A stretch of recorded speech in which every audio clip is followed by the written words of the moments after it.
So if you're someone who has been diagnosed with gluteal weakness, give this a go and then recheck it again, because what you might find that it's not actually a true weakness, but that muscle is being switched off or inhibited by the thing that controls it in the lower back.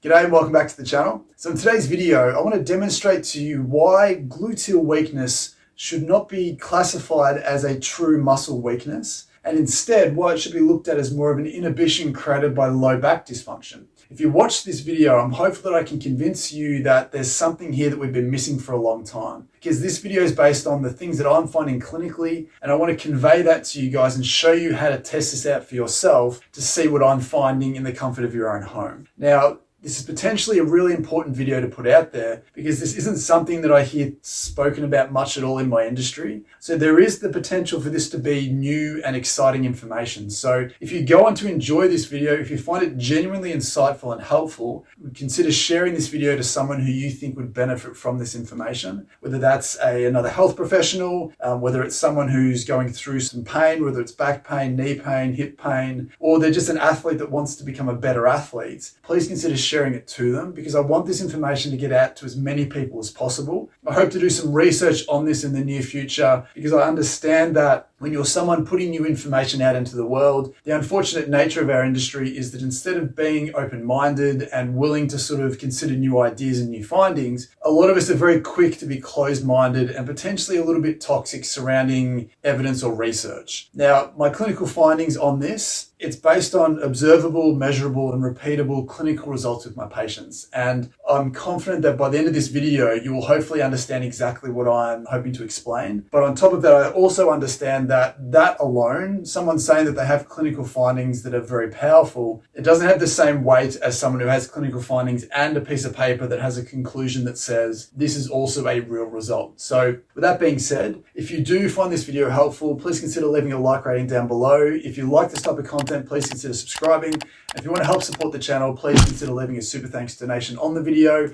With that being said, the first thing I want to talk about here is just a very brief explanation of what it is that I am finding. So clinically, I used to see a lot of people come in with gluteal weakness. And the really interesting thing for me was that most people's gluteal weakness was on one side, or at the very least, if they felt both sides were weak, one side was invariably always weaker than the other. And as someone who's very interested in figuring out the cause of things and why things tend to be, it never really made sense to me that one side is weaker than the other. It's not necessarily an excuse for something to be a problem unless there's a hidden mechanical issue underneath that you take into that problem to begin with. So for me, trying to figure out why a glute is weak in the first place led me to the spine, because what we know tends to happen with a lot of spinal cord issues, or someone who has some heavy low back pain like a stenosis or a disc bulge that encroaches on the nerve, we do see muscle weakness and wasting, whether that's calf weakness or wasting, quads, glutes, whatever it might be. But for some reason, if someone doesn't have back pain, we don't necessarily take that same approach. So for me, it was always really interesting to take a step back and say, right, well, even though if this person doesn't have back pain, if they've got a gluteal weakness, there has to be a reason for that. And then by assessing and treating that low back, and more specifically, the base of that rib cage, that T12, L1, L2, L3 sections, the ones that have some of the gluteal nerves, but also the dermatome connections, which is often a strange connection to make, but there seems to be a pattern relating to dermatomes that link to gluteal dysfunction. Again, what I want to prove in this video, or hopefully show you in this video, is how to check this out for yourself so that you don't have to take my word for this. I want this to be very results-based, so I'd be expecting the same thing for you going forwards. Getting into the next part of this, I want to show you the testing that I use for my patients. It's very basic, it's very rudimentary, but it's a fantastic way to get a gauge of how you are before doing the exercise, and then you can retest the same tests again to see what's changed. And those two tests are a sort of a variation on the hip external rotation and hip abduction strength tests. Now, ideally, I would get you to do this with a partner. And it's also good to have a second set of hands and a second set of experiences so that you can double down on what we're finding here. So the way that I want you to do this is just in a very basic clam position to start with. Now, it's really important that you try and make the positions that you do this in as repeatable as possible. So if you just find a position that you feel comfortable with, try and mimic the same shape again when you do the retest, just to limit any excessive unnecessary biases going forwards. But what we want to get you to do is either yourself or with a friend, hips and knees bent to 90 degrees or 45 degrees, keep the bottom leg on the ground, resist you lifting your top leg up. Now, what we want to get you to take note of here is you and your partner is take note of how shaky it feels, take note of how strong it feels to do. Change sides, do the same thing on the opposite side. Remember how that felt. The second thing I want you to do then is out straight. I want you to be resisted lifting your top leg up off the bottom leg. So again, this is more of a hip abduction movement. It helps if you can have some leverage down at your foot. It gets a much better sense of how strong you are. But again, if you don't have that, you can put this under a chair or a table, push up as hard as you feel comfortable. Take note of how shaky it feels. Take note of how strong it feels. Keep that in the back of your mind. Recheck the other side. Keep that in the back of your mind. And then progress to this exercise. And then we're going to retest the same thing at the end, and you'll hopefully be pleasantly surprised at what you find. Now, the exercise that I want you to do is an exercise that's designed to mimic what I would do as a therapist to treat your back. So once I've assessed your lower back, I'm looking through the individual joints of your thoracic and lumbar spine. I'm looking for any areas that feel restricted. Maybe there's some muscle tightness over the top, but sinking through that muscle tightness, we want to get a sense of how the joints move underneath. It seems to be that deeper joint restriction is a really important piece of the puzzle here to remove, to wake up those glutes or de-inhibit those glutes again going forwards. Now, a great way to do this is either with a foam roller or a lacrosse ball or tennis ball. I'll use a foam roller. But once you've done this a few times, if you want to be a little bit more specific, then a ball's going to work a little bit better for you, obviously. But the exercise itself is we want to get you to place the foam roller at the base of your rib cage as a starting point. And the exercise isn't rolling up and down. That isn't good enough for what we want. It's not specific enough, but we want to get to those deeper underlying joints, go looking for any joint stiffness and deep muscle restrictions that might be contributing to that gluteal weakness. What I do want you to do is move the foam roller to a point where you feel like there's some restriction and then stay here. Now you can cross your arms across your chest. You can have your hands behind your neck. It does help you to arch backwards a little bit if you need a little bit more tension on the roller. If you're someone who's a little bit less flexible, please put a pillow or something just so that you feel you can relax in this position. And we just want to let the foam roller sink in. So it helps to take a deep breath.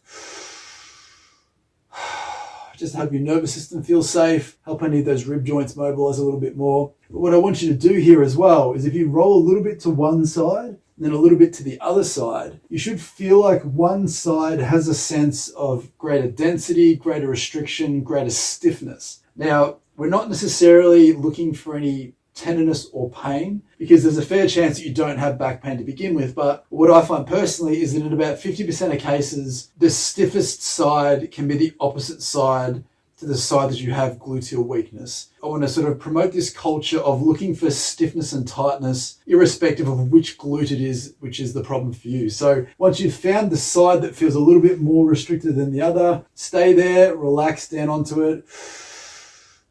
Take a couple of deep breaths, stay here until you feel like it starts to release a little bit. And then all I want you to do here is then move the roller down a fraction, and then repeat the same process. Check both sides, arch backwards. Just systematically work your way down that spine, looking for any areas that feel stiff, tight, and tender, but prioritizing the ones that feel the most restricted and stiff and tight. So the importance of that exercise is that you're looking for the areas that I would be looking for as a therapist and trying to free up any of those restricted areas and then reassessing what's happened. So once you've done that, please get back down into the same position that you were in before and then recheck the same motions that you had before. And what I want you to do is very, very closely compare how that felt second time round compared to the first time. And what you are most likely going to expect is you should feel like those exercises or those retests maybe felt a little less shaky, that maybe you felt you had a little bit more power and a little bit more strength than what you had, 5 or 6 minutes beforehand. So as I said, I want to structure this in a way where you don't have to take a relatively random person's word for it over the internet, that you have the tools to explore this and test this out for yourself. So if you're someone who has been diagnosed with gluteal weakness, give this a go and then recheck it again, because what you might find that it's not actually a true weakness, but that muscle is being switched off or inhibited by the thing that controls it in the lower back, or the thing that influences it or connects to it from the lower back. And as I said before, this has the potential to revolutionize how we think about gluteal training, gluteal